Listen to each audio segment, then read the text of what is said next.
Je vous ai mis une petite vidéo intitulée 9 candidats sur 10 ratent.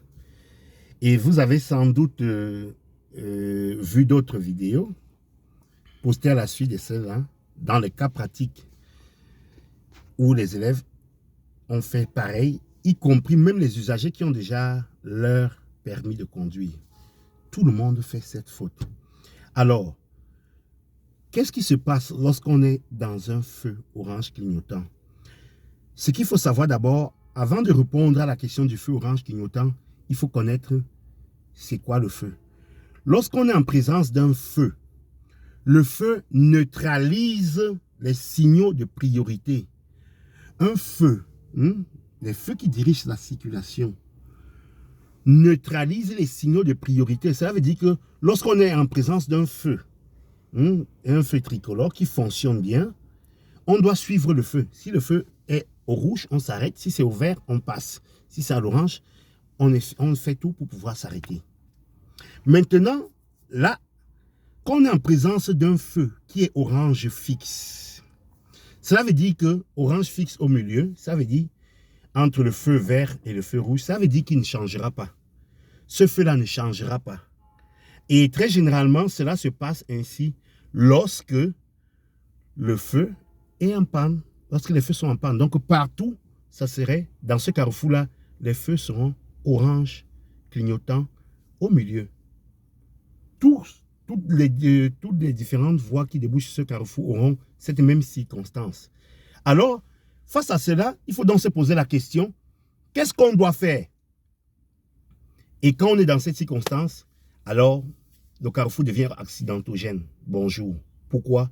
Parce que les voitures, dès que les voitures arrivent, ils redoublent un peu de prudence ou bien ils passent. Tout simplement.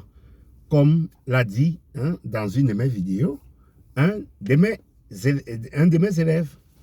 Dans ces circonstances, on redouble de prudence, on passe. Non, c'est très mauvais. Maintenant, il faut distinguer. Lorsque le feu est orange clignotant au milieu, ça veut dire que le feu est en panne. Par conséquent, s'il est en panne, qu'est-ce qu'il faut? Les signaux de priorité qui étaient neutralisés en temps normal, lorsque le feu fonctionnait, reprennent toutes les valeurs. C'est pour ça que vous voyez dans les feux, parfois vous voyez dans les feux, vous voyez un stop, ou bien il y a un céder le passage, ou bien un panneau qui indique la priorité de droite.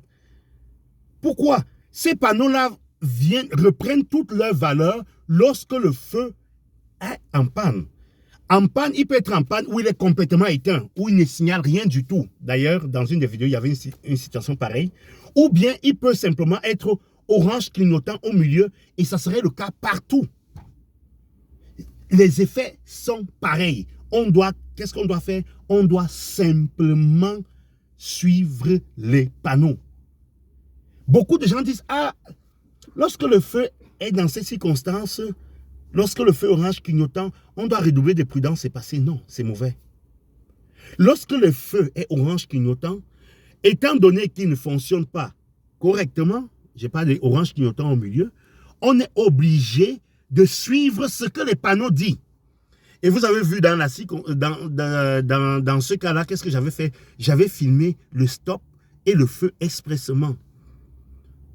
Parce que beaucoup de gens arrivent et passent. Dès qu'on arrive à l'examen avec un candidat, le feu est pareil, on commence à invoquer tous les saints, supplier Dieu pour que l'élève puisse arrêter. Parce que toujours, on le leur redit, toujours, mais quand ils arrivent, ils vont toujours chercher à passer. Donc, lorsqu'un feu orange clignotant, on doit suivre les panneaux. Obligatoirement. Si c'est le céder le passage, on doit ralentir, céder le passage. Si le panneau nous donne la priorité, on doit tout de même redoubler de prudence parce que les gens ne connaissent pas et passer. Mais lorsqu'il y a un stop, on doit marquer obligatoirement l'arrêt. On doit marquer obligatoirement l'arrêt. Et je vais encore plus loin.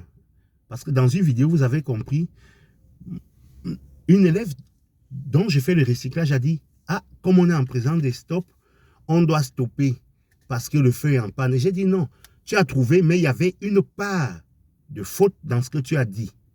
Parce qu'on peut être dans un feu qui n'est pas orange clignotant au milieu, mais il est orange clignotant à la place du vert. Ça veut dire qu'il fonctionne bien. Donc, au lieu d'avoir le feu vert, on a plutôt un feu qui est orange clignotant. Et mais qu'est-ce qu'on doit faire? Eh bien, même dans ce feu-là, on doit toujours suivre les panneaux. Sauf que la différence maintenant vient du fait que non seulement on doit suivre le panneau, on doit, si c'est un céder le passage, on doit céder le passage, et avant de s'engager, on doit se rassurer, vu qu'il occupe plutôt l'orange clignotant à la place du vert, on doit se rassurer qu'il n'a pas changé entre-temps pour devenir rouge. Parce que s'il est rouge, on doit s'arrêter.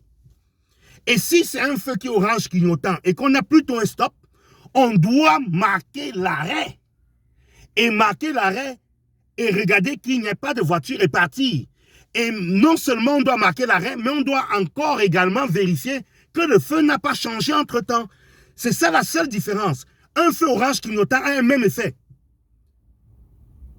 Qu'il soit orange clignotant au milieu, c'est-à-dire qu'il doit durer, qui ne change pas, ou bien qu'il soit orange clignotant en dessous à la place du vert, qui peut potentiellement changer. L'effet est la même chose, on doit suivre les panneaux. Parce qu'on doit suivre les panneaux. Si c'est le céder le passage, on doit céder le passage. Si c'est le stop, on doit faire le stop et s'arrêter complètement. Faire même minimum 3 secondes sur place avant de s'engager. J'espère que vous avez compris. J'espère que j'ai été clair. Je vous invite donc à partager maximum pour pouvoir aider les gens parce qu'à l'examen, c'est échec, échec, échec. Et vous avez vu dans tous les exemples, tout le monde qui vient passe. C'est une grosse faute, une très, très grosse infraction. Voilà, merci. N'hésitez pas à vous abonner et à partager, ça peut aider, ça peut vraiment aider. Merci, à très bientôt.